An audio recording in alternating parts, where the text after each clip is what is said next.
একদিকে প্রধানমন্ত্রী মোদি আমেরিকা যাওয়ার জন্য তৈরি হচ্ছেন, আবার অন্যদিকে আমেরিকা ও চীনের মাঝে একটা আলাদা রকমেরই গেম চলছে। আমেরিকার বিদেশমন্ত্রী অ্যান্টনি ব্লিংকন চীন যাত্রায় রয়েছেন।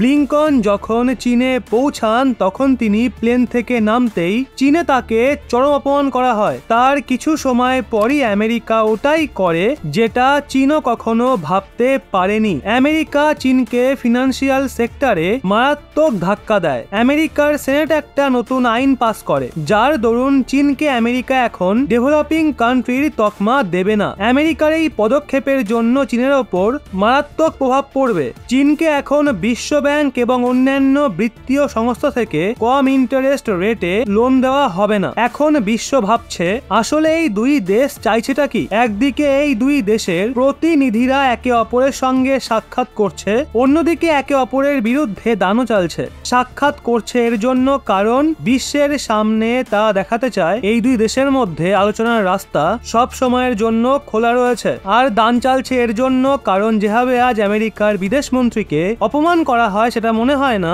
এর আগে কোনো দেশ এরকম করেছে। অ্যান্টনি ব্লিংকন যখন বেজিং পৌঁছান তখন তাকে ওয়েলকাম করার জন্য কোনো বড় আধিকারিক ওখানে ছিল না। না ছিল রেড কার্পেট, না ছিল কোনো আয়োজন। ফুটেজটা দেখে মনে হচ্ছিল কোন দেশের বিদেশ মন্ত্রী নয়, যেন কোন দেশের সাধারণ মানুষ এসছে। চীন এমনটা করে এই সংকেত দেয় যে আমেরিকার চাপে সে কখনোই মূর্ছে যাবে না। এরপরই খবর আসে আমেরিকাও এখন আর চীনকে ডেভেলপিং কান্ট্রির মর্যাদা দেবে না। আমেরিকার এই পদক্ষেপের জন্য চীনের মারাত্মক লোকসান হবে। উন্নতিশীল দেশ হওয়ার জন্য চীন সহজেই কম ইন্টারেস্ট রেটে লোন পেয়ে যেত, যার পর চীন বিশ্বের গরিব দেশগুলোকে বেশি ইন্টারেস্ট রেটে লোন দিয়ে নিজের ঋণের জালে ফাঁসিয়ে নিত। এখন চীন এমনটা অত সহজে করতে পারবে না। আমেরিকান সেনেট থেকে আইন পাস হওয়ার পর এখন আমেরিকান বিদেশ মন্ত্রী অ্যান্টনি ব্লিংকনের চেষ্টা চলবে ওয়ার্ল্ড ট্রেড অর্গানাইজেশনের মতো বহুপাক্ষিক সংগঠনকে চীনের ইকোনমিকে উন্নত অর্থনীতির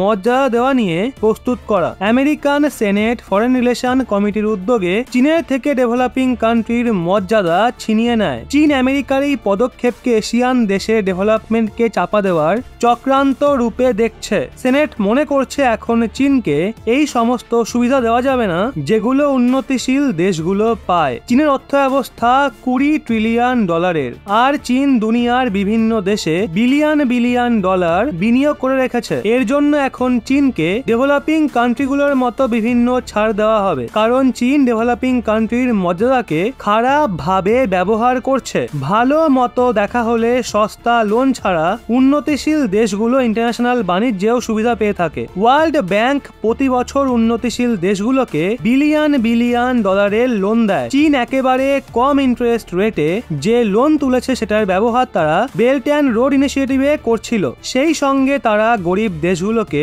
উচ্চ হারে লোনও দিত, যার জন্য ওই গরিব দেশগুলো ধীরে ধীরে ঋণের জালে ফেসে যায় এবং এরপর চীন তাদের জমি এবং বিভিন্ন সংস্থা দখল করে নিতে পারে। আর আমেরিকা ভালো মতোই জানতো চীনের এই ধরনের কার্যকলাপের জন্য সব থেকে বেশি লোকসান আমেরিকারই হচ্ছে। এর জন্য আমেরিকার এমন পদক্ষেপের কারণে চীনের পলিসি মারাত্মক ধাক্কা খেয়েছে। চীনের ট্যাকটিক্স মারাত্মকভাবে ক্ষতিগ্রস্ত হয়েছে। এক্ষেত্রে চীনও শান্ত হয়ে বসে থাকবে না। এখন দেখার বিষয় এটাই আমেরিকার এই সিদ্ধান্তকে চীন কিভাবে জবাব দেয়। তবে বন্ধুরা, আমেরিকা ও চীনের এই দ্বন্দ্বের মাঝে আপনি কার সমর্থনে থাকবেন? আমেরিকার নাকি চীনের, নাকি কাউকেই না শুধু ভারতকেই সারা জীবন সাপোর্ট করে যাবেন? কমেন্টে আপনার মতামত অবশ্যই জানান।